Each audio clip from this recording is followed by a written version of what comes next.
തങ്കച്ചന്റെ പെണ്ണാ. എന്നും ചെയ്യില്ല, തങ്കച്ചന്റെ പെണ്ണാ. നീ എന്റെ കൂടെ ഉണ്ടാവണമെന്ന് എനിക്ക് ഭയങ്കര ആഗ്രഹമുണ്ട്. ഞാൻ പാവോ ഷമ്മി. ഇപ്പൊ എന്നെ പറ്റി വല്ല പറഞ്ഞ നാട്ടുകാർ പലതും പറയടോ. നാട്ടുകാർ വേറെ വല്ലതും പറയുന്നുണ്ട്. ഭയപ്പെട വേണ്ട ശമ്പകോ, പക്കത്തില് വാ. നീ അപ്പടിയേ വന്ന് ഒരു കിസ് കൂടെ.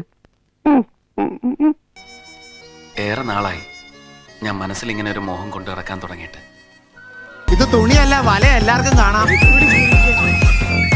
ഇനി മേലെ നാട്ടുകാരെ കൊണ്ട് അതും ഇതും പറയിപ്പിച്ച ഒന്നെങ്കിൽ കെട്ടിക്കോണം അല്ലെങ്കിൽ വിട്ടോണം. ചേട്ടന്റെ സ്കിറ്റൊക്കെ അടിപൊളിയായിരുന്നു. പക്ഷെ ചേട്ടൻ ചെയ്ത ഒരു കാര്യം എനിക്ക് ഇഷ്ടപ്പെട്ടില്ല. ഒരു കാര്യത്തിനും ദേഷ്യപ്പെടാത്ത കുട്ടിയായിരുന്നു അവള്. ആ വയലിൽ വെച്ച് എന്താ ചെയ്തതെന്ന് ചോദിക്കും. തന്റെ വായിൽ നാവില്ലേ? ഞാനത് എങ്ങനെയാ പറയണത്? തൊള്ളോണ്ട് താനത് പറയണ്ടോ? എന്താ ആ വലയ്ക്കകത്ത് വല വല വല ആ നെറ്റിനുള്ളിൽ എന്തായിരുന്നു? എന്തിന് ചുമ്മാ? 12 ക്യാമറ ഉണ്ട് ഇവിടെ. 12 ക്യാമറയിൽ 12 ക്യാമറ അവിടെ ഇരിക്കുന്നേ. അല്ലെങ്കിൽ തന്നെ കറന്റ് ടോപ്പിക്ക് പെൺവാണിഭമാണ്. എന്റെ പേര് പത്രത്തിൽ ആ രീതിയിൽ അച്ചടിച്ച് കാണണമെന്നുണ്ടോ? ക്യാമറയിൽ കിട്ടാത്ത പലതും ഉണ്ടായിരുന്നു. മുട്ടമായിട്ട് ഓരോന്ന് ആലോചിച്ച് കൂട്ടിയിട്ട് അതൊക്കെ സത്യം ഒന്ന് കരുതരുത്. ചിലപ്പോ പാടെ തെറ്റായിരിക്കും. സത്യം, ഞാൻ ഒന്നും ചെയ്തില്ലേ. സത്യമാണോ?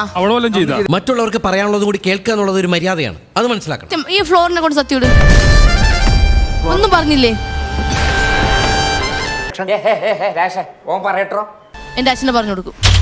വേറെ സത്യനാരായണനും കൂട്ടി ചെല്ലാൻ പറഞ്ഞു. എന്തിന്? നിർത്തി വെടിവെക്കാനോ അതോ ഓടിച്ചിട്ട് വെടിവെക്കാനോ?